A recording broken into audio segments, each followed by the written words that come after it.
یہ بے غیرت ہے، کمینہ ہے، کمظرف ہے، جن کو ہماری نامز ٹریڈیشنز کا نہیں پتہ۔ دیکھیں ہم سارے افغان ہیں، پختون پہلے افغان ہے، اس کے بعد پاکستانی ہے۔ افغان دیکھیں ہماری نیشنلٹی افغان ہے۔ افغانستان اور افغان میں فرق ہے۔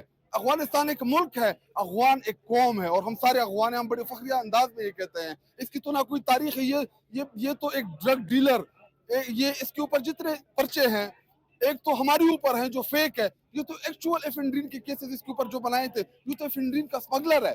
دیکھیں افغانستان کے حوالے سے کوئی بھی غیر ذمہ دار سٹیٹمنٹ جو ہے وہ ڈائریکٹلی خیبر پختونخوا کو افیکٹ کرتی ہے۔ ہماری زندگی اور موت کا مسئلہ ہے۔ کل بھی ہمارے 25 بے گناہ لوگ شہید ہوئے ہیں، اس سے پہلے بھی ہمارے لوگ بے گناہ شہید ہوئے ہیں۔ دیکھیں افغانستان کے حوالے سے بڑی آپ نے طریقے کے ساتھ، بڑے ہی سنجیدگی کے، کیونکہ ہمارے ساتھ بارڈر کے اوپر پڑا ہے وہاں پہ۔ افغانستان میں اس وقت 150 مسئلے چل رہے ہیں۔ جب آپ کوئی غیر ذمہ دار سٹیٹمنٹ دیتے ہیں تو اس کا پاکستان اور خیبر پختونخوا کے اوپر ریئیکشن آتا ہے۔ تو اگر افغانی دہشت گرد یا افغانی غدار تھے تو 80-90 لاکھ کیوں لے کے آئے ادھر بسائے پر؟ کیوں دی ان کو پناہ؟ کیونکہ آپ کو ڈالر مل رہے تھے، کیونکہ آپ کو پیسے مل رہے تھے، کیونکہ ماضی آپ ہمارا اٹھا کے دیکھ لیں، رشیا کے وار میں بھی فور رینٹ ہم لڑیں، رینٹڈ لڑیں، مجاہدین کا نام دیکھے۔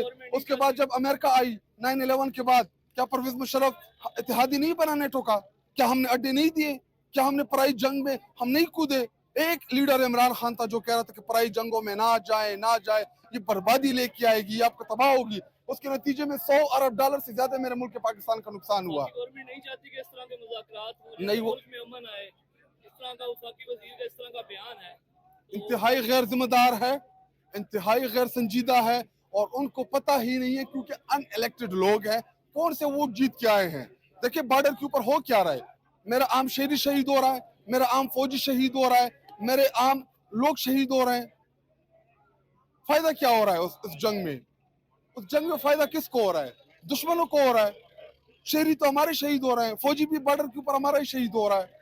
تو دیکھیں جانیں بڑی قیمتی ہوتی ہے، یہ جب آپ کا بیٹا، آپ کا بھائی، آپ کا بانجا، آپ کی بیٹی جب اس طرح شیلنگ میں شہید ہوگی، آپ کو پتہ چل جائے گا کہ جب آپ گھر میں سوئے ہوں، بچے ہوں، اور اوپر سے ایک جٹ آتا ہے، وہ وہاں سے بمباری کرتا ہے، اور آپ کو یہ نہ پتا ہو کہ مجھے کیوں مارا گیا ہے، میں کیوں مرا ہوں، میں نے کیا گناہ کیا تھا۔ آج وہ ایک والد کی آپ گفتگو سنے، اس کے 9 فیملی کے ممبر شہید ہوئے ہیں، وہ رو رہا تھا کہ میرے قصور کیا تھا، میں نے کیا کسی کو کہا تھا۔ وہاں سے جی کبھی طالبان کی طرف سے جو ہوتا ہے عام شہری شہید ہوتے ہیں، جب ادھر سے ہوتا ہے اس میں عام شہری شہید ہوتے ہیں۔ اور جب یہ لوگ آ رہے تھے تو ہم مرے ہوئے تھے، ان کو کنٹرول کرتے، ان کو نہ آنے دیتے۔ اس بار جب ہم چیخ رہے تھے کہ جی آ رہے ہیں لوگ، تو آپ نے کہا کہ جی پروپیگنڈا کر رہے ہیں۔ جب اس ٹائم آپ نے رانا ثناء اللہ نے کیا اس کو پروپیگنڈا ڈکلیئر نہیں کیا تھا کہ جی مراد سعید جو ہے یہ پروپیگنڈا کر رہا ہے؟ ایسی کوئی چیز نہیں ہوئی۔ جب ہم ان کو الرٹ کر رہے تھے کہ یہ چیزیں آ رہی ہیں خیبر پختونخوا میں، اس کو روکے، تو اس وقت یہ لوگ نہیں روک رہے تھے۔ کیوں؟ کیونکہ انہوں نے ڈالر لیے تھے، کیونکہ یہ چاہتے ہیں کہ کوئی ڈالری جنگ ہو اور ہمیں اس کے پیسے ملے، اور ہمارے پختونوں کا خون جو ہے اتنا سستا اب نہیں ہے۔ ہمارے پختون بڑے باشعور ہیں، ہم یہ سیاسی جھنڈے پھینک دیں گے امن کی خاطر، ہم سارے پختون ایک سفید جھنڈے کے نیچے متحد ہو جائیں گے۔